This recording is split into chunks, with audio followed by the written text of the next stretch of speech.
Who doesn't love cars? Better yet, flying fighting cars from the 1930s. Hi everyone, this is Tyler Whitney, the narrative lead over at Seismic Squirrel, and I'm here to dive into the process of developing our tactical turn-based car combat. As I mentioned in our Creating an Alt 1930s New York History video, we partnered early on with the team over at Chaos Theory to help us bring this alternative world to life. We felt that including a tactical RPG element, like what you can find in Fire Emblem or Final Fantasy Tactics, would bolster our narrative segments and give the player something more action-oriented to do.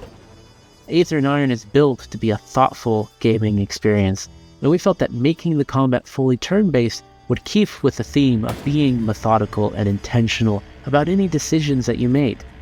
We also wanted there to be crossover between the systems in the narrative portion with the car combat systems.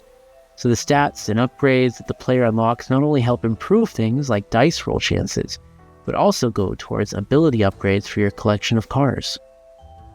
In developing our tactical car combat system, we had the crazy problem to solve of how do we make it feel like a high-speed car chase, while still allowing the player to take their time while making decisions.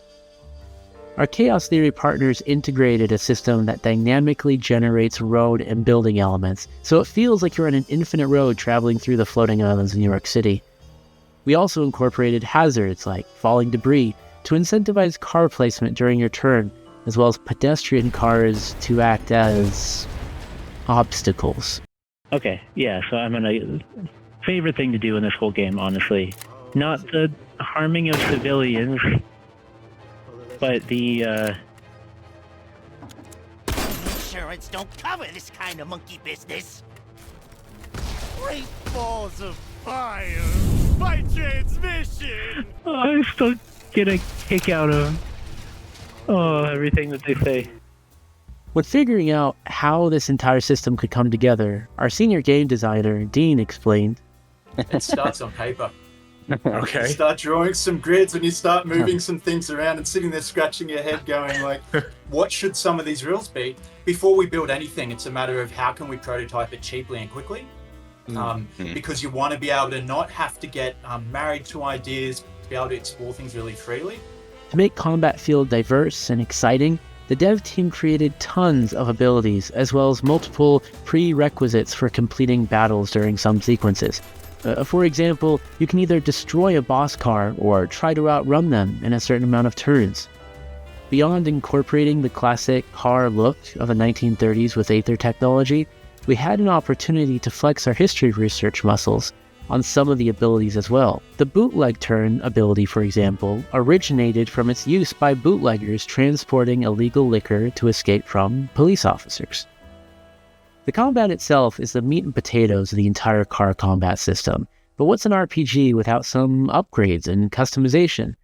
Throughout the Aether Iron campaign, you will come across various cars that you'll either receive through certain missions or can purchase at the various garages.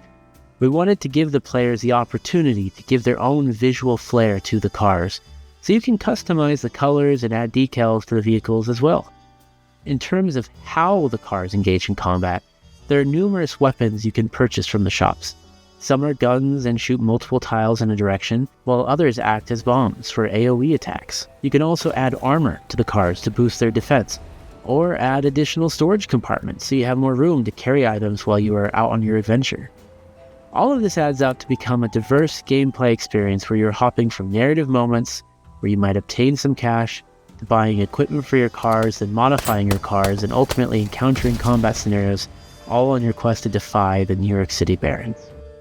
And be sure to wishlist Aether Iron, coming to Steam on March 31st.